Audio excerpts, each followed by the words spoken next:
Сайн байцгаана уу? За бүтээн байгуулалтын салбарт ажиллаж байгаа компаниудын хувьд хийхэд амархан мөртлөө хэд багаар үнэлэгдэж хойш тавигддаг нэг чухал бизнесийн зүйл бол процессыг схемчлэх тухай байгаа. Өөрөөр хэлбэл бүтээн байгуулалтын салбарт угсралтын ажил хийж байгаа ч гэдэм үү зураг төслийг хийж байгаа тэр компаниуд маань өөрсдөө процессыг схемчилж тэрийг бүтээгдэхүүний төвшөнд хөгжүүлснээр ямар давуу талыг авч болох вэ гэдэг талаар би та бүхэнд энэ дээр жишээн дээр энэ бичлэгээр тайлбарлая гэж бодлоо. Тэгэхээр та бүхэн энэ бичлэгийг үзсний дараагаар өөрийнхөө байгууллага дээр процессын схемийг аль процессоос эхэлж нэвтрүүлэх боломжтой бай. Манай байгууллагын хамгийн чухал бөгөөд даацтай тийм үр дүн гаргадаг процессууд нь аль вэ гэдгээ тодорхойлоод тэн дээрээс эхэлж яг энийг ашиглаж эхлэх боломжтой юм аа. Бид нарт энд харагдаж байна барилга байгууламжийг бариулахад ямар судалгаа хийх шаардлагатай вэ гэдэг ийм зүйлс байна. Тэгэхээр барилга байгууламжийг бариулахын тулд барилгын тухай хууль түүнийг дагалдах журам зэргийн дагуу холбогдох зөвшөөрөл зураг төслийг авдаг боловсруулдаг байгаа. Тэгэхээр миний хувьд хэдэн дугаарын өмнө яг энэний талаар бичлэгийг бэлтэж хүргэжсэн. За тэгвэл энийг ингээд унших гэхээр бас нэлээд уртаараа л тий.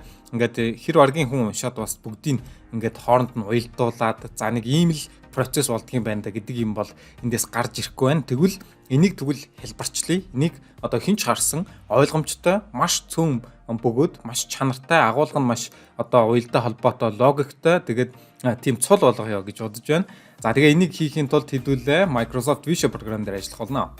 За тэгээд энэхүү процессын схем боловсруулагдаж дуусны дараа ямар ойлгомжтой байгааг та бүхэн харж байна. За бид нар барилгын төсөл хэрэгжүүлэх процессыг захиалагч, зураг төсөл зохиогч, гүйцэтгэгчд гэсэн үндсэн 3 төрлийн ийм хүмүүстэй цуг хийж гүйцэтгэдэг байгаа. Тэгээ энэ нь болохоор design bid build буюу төсөл хэрэгжүүлэх, зураг төсөл, тендер тэгээд барих гэсэн юм дараалалаар явагддаг ийм загварын хувьд энийг схемчилсэн байна. За эндээс эхэлж байгаачлан барилгын төслийг хэрэгжүүлэх хэрэгцээ шаардлага үүсгэх, за бие даалгавар, тэзүү техникийн зөвшөөрөл авах, за зураг төсөл боловсруулах, за зураг төслөө экспертизээр батлуулах.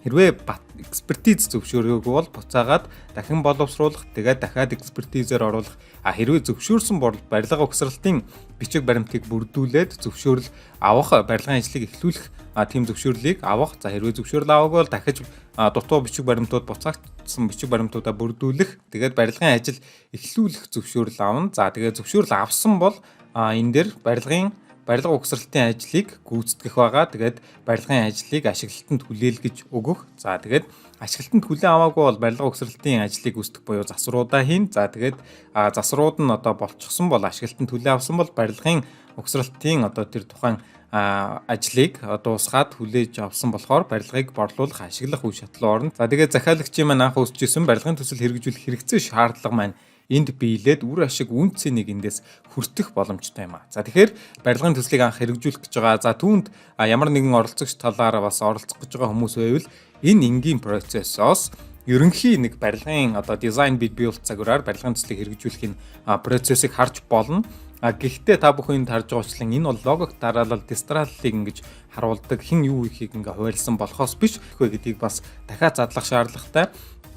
Тэгэхээр энэ дээр процессын төвшингүүд гэдэг асуудал гарч ирнэ. Процессын төвшин гэдэг маань жишээлбэл энийг би ерөнхийд нь том бүлэг ажлуудаар дараалалд оруулж уялдуулж харсан бол дараа нь би зөвхөн барилга угсралтын ажлыг гүйцэтгэгчийн хувьд хэрхэн гүйцэтгэх вэ гэдэг дээр 6 гэдэг энэ процессыг задлж харъя гэж тооцъё. Тэгэхээр энэ дээр би 6 гэдэг процессыг барилга угсралтын ажил гүйцэтгэх гэдэг төвшин 1 дээр задлж байна. Өмнө нь бол төвшин 0 байсан. Өөрөөр хэлбэл хамгийн том процесс байсан. За тэгээд төвшин 1 дээр би задлаад үйл ажиллагааны хэлтээс төслийн удирдлагын хэлтс, удирдлагын баг, төслийн баг гэх мэтчлэн яг тэр гүйцэтгэгч компаниудын дотор алба хэлтс газар нэгжтэй багуудыг хуваарлаж агаад за жишээлбэл ажлын санал ирвэл төслийн үр ашигын шинжилгээ хийн. За тэгээд төсөлд оролцох хэсгээ шийднэ. Хэрвээ шийдсэн бол тим оролцох болсон бол төслийн засаглалыг тодорхойлох гэх мэтчлэн энэ PMBOK гайд гэж ярьж байгаа. Тэрний дагуу төслийг хэрэгжүүлэх боломжтой гэж энэ зургалсан байна. За тэгээд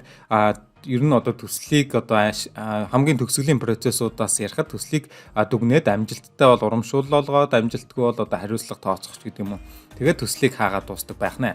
За гэх мэтчлэн энэ хооронд байгаа процессуудыг та бүхэн тодорхойлж хийснээрээ тухайн одоо удирдлагын баг нь юу хийх, төслийн баг нь юу хийх гэдгийг одоо ингэж зааж өгнө гэсэн үг. Тэгэхээр нөгөө төсөл дээр байгаад идэг хийдлүүд те хоорондоо ингээд итгээд орхичдаг тэр процессуудыг хүн хариуцахад эхэлнэ. Тэгээ энэ хариуцаж эхэлснээрээ одоо бүх юм шийдэгдэхгүй. Энэ дээр дараагийн ээлжинд бүр детальны зүйлсүүдийг тусгаж өгөх хэрэгтэй. Энийг одоо энэ төсөлд оролцох эсэх гэдэг дээр жишээлбэл энэ дээр нэг тийм одоо шалгуурууд байх хэрэгтэй те. Энэ шалгууруудыг чеклистээр хийж болно, маягт темплетээр хийж болно. Энэ бол журмын хураангуй байгаа процессing одоо процедурын хураангуй байгаа. Тэгээд процедурын хураангуйгаас ингээд нэгэнт уялдуулаад шүүсийн шахаад сайн процесс болгочихсон бол дараагийн ээлжинд энэ дээр цагийн тавьж өгөх, бүр стандартжуулах, нормативжуулах тийм ажлууд эхэлдэг байгаа. Тэгэхээр ямиг юу сайжруулахын тулд хамгийн эхлээд ерөнхий логик те ерөнхий харилцан хамаарлыг ойлгож иж тэрийг сайжруулна гэхээс шууд нөгөө журмаа бичээл өгүүлбэрээр нэг бүрчлэн детальны заагаад эхлэхээр яг ийм ерөнхий уялдаа холбоог хараагүй учраас ийм одоо алдаанууд гардаг. Тэгээ алдааг засах болохоор нөгөө бичсэн бүх өгүүлбэрээ дахиж эхнээс нь ингээд засах болдог. Тэгэхээр миний одоо энэ процессын схемийг хамгийн энгийн байдлаар байгууллага дээр хэрэглэж болохныг арга нь бол ерөөсөө ийм одоо схем боловсруулчаад тэгээд энэ дээрээ сайжруулалт хийснийхаа дараа бусад нөгөө темплейт, чеклист, процедур руугаа орсон илүү дэлгэрүүлсэн тэр хэсэг рүүгээ орсон илүү одоо үр дүнтэй гэж үзэж байгаа. Тэгээд энэ удаагийн бичлэгийг энэ түрээд өндөрлөе гэж бодож байна. Манайх яг энэ чиглэлээр бизнесийн процессыг схемчлэх гэдэг одоо эрчимжүүлсэн 10 хоногийн тийм одоо онлайн сургалтыг зарласан байгаа. Энэ дээр болохоор бид нар ISO 9001 стандартын хүрээнд амжилттай тийм процессыг байгууллага дээр суулгаж нэвтрүүлж хэрэгжүүлж исэн туршлага дээр үндэслэж замун түнчлэн одоо одоогийн ажиллаж байгаа одоогийн энэ зах зээлийн өөрчлөлтөнд одоо дасан зохицож одоо процессоо өөрчилж байгаа байгууллагуудын ерөнхий чиг хандлага дээр үндэслээд ямар процессууд нь одоо хамгийн чухал вэ? Ямар нь одоо хойшоо тавьж болох вэ гэдгийг тодорхойлсны үндсэн дээр энэ одоо байгууллага дээр хамгийн чухал 1-2 процессыг бүрэн схемжүүлээд бүрэн одоо дэлгэрэнгүй процедурын тодорхойлоод тэгээд хэрэгжүүлж хэмжих 10 хоногийн эрчимжүүлсэн тэр одоо курст бүртгүүлэхийг хүсэж байна. За баярлалаа.